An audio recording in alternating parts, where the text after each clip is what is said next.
হাঁসের মাংস পছন্দ করে না এমন কোনো মানুষ নেই। কম বেশি সকলে কিন্তু হাঁসের মাংসটা খেতে খুব পছন্দ করে। হয়তোবা অনেকে আবার হাঁসে একটু গন্ধ আসে বিধায় খেতে চায় না।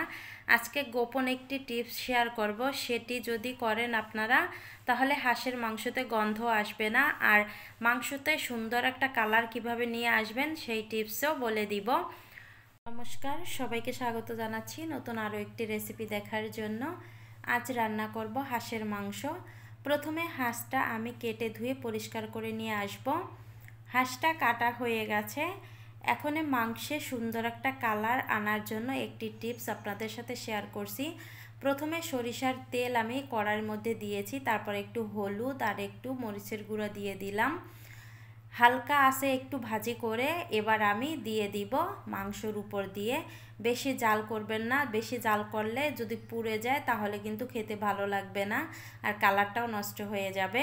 গরম করা তেলটা মাংসের উপর দিয়ে তারপরে আদা বাটা আর রসুন বাটা দিয়ে দিলাম। এবার দিয়ে দিলাম জিরা বাটা। এখানে দিয়ে দিলাম ধনিয়া বাটা। এরপরে আমি এখানে দিব মরিচের গুঁড়া, এটা আপনাদের টেস্টের উপর নির্ভর করে। তারপরে স্বাদ মতো লবণ। সবগুলো উপকরণ আমি ভালোভাবে মিশিয়ে নিব। বলে দেই যাতে হাঁসের গন্ধ না থাকে, সেজন্য অবশ্যই হাঁসের মাংসটা আপনারা সরিষার তেল দিয়ে রান্না করবেন, আর আদার পরিমাণটা একটু বেশি দিবেন, তাহলে দেখবেন হাঁসে কোনো গন্ধ আসবে না। এই তো মাংসটা কিন্তু আমার মাখানো হয়ে গেছে, দেখেন সুন্দর একটা কালারও চলে এসেছে। মশলাগুলো যাতে মাংসের মধ্যে ঢুকে যায় এজন্য একটা ঢাকনা দিয়ে আমি 15 থেকে 20 মিনিট ঢাকনা দিয়ে রেস্টে রেখে দিব। 20 মিনিট পরে সরাসরি চুলায় চলে আসলাম। কড়াইতে দিয়ে দিলাম সরিষার তেল। ফোড়নের জন্য দিয়ে দিলাম 3টা তেজপাতা, দারচিনি, এখানে আমি 5-6টার মতো গোলমরিচ, 5-6টার মতো এলাচ আর লং দিয়ে এবার হালকাভাবে একটু ভাজি করে নিব। তারপরে এখানে দিয়ে দিলাম পেঁয়াজ কুচি। এখানে আমি প্রায় 5-6টা পেঁয়াজ নিয়েছি, সেগুলো কুচি করে কেটে দিয়েছি। এবার ভাজি করে নিব। পেঁয়াজগুলো ভাজি হয়ে গেছে। এবার আমি এখানে এই যে মাখানো মাংসটা দিয়ে দিব।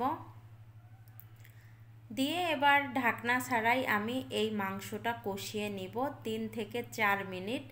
3 থেকে 4 মিনিট কষালেই হয়ে যাবে। এই তো দেখেন 3 থেকে 4 মিনিট আমি কষিয়ে নিয়েছি। মাংস থেকে একটু তেলও কিন্তু ছেড়ে দিয়েছে। এ পর্যায়ে আমি একটা ঢাকনা দিব। ঢাকনা দিয়ে ঢেকে আমি জাল করে নিব 4 থেকে 5 মিনিট। 5 মিনিট আমি কষিয়ে নিয়েছি। এর মাঝে আমি ঢাকনা তুলে কিন্তু নেড়েও দিয়েছি। আবারও ঢাকনা তুলে নেড়ে দিলাম। আমি এখানে দিয়ে দিলাম 2টো আলু বড় সাইজের কেটে নিয়েছি। আপনারা আলুটা না খেতে চাইলে স্কিপ করতে পারেন। আলু দিয়ে আবারও আমি 5 থেকে 6 মিনিট কষিয়ে নিব। 5-6 মিনিট আমি কষিয়ে নিয়েছি। আলুটার সঙ্গে মাংসটাও কষানো ভালোভাবে হয়ে গেছে।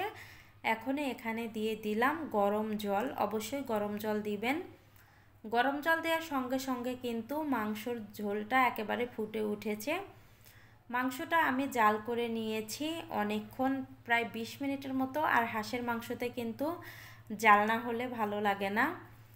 মাংসটা আমার রান্না শেষের দিকে। এ পর্যায়ে একটা মশলা দিয়ে দিলাম, এখানে গরম মশলা আর জিরা, শুকনা মরিচ, এগুলো আমি তেলের মধ্যে একটু ভাজি করে তারপরে পাটায় বেটে নিয়েছি, সেগুলো এই যে দিয়ে দিলাম মাংসের মধ্যে দিয়ে ভালোভাবে মিশিয়ে নিয়েছি। মাংসটা রান্না হয়ে গেছে, এবার নামিয়ে নিব।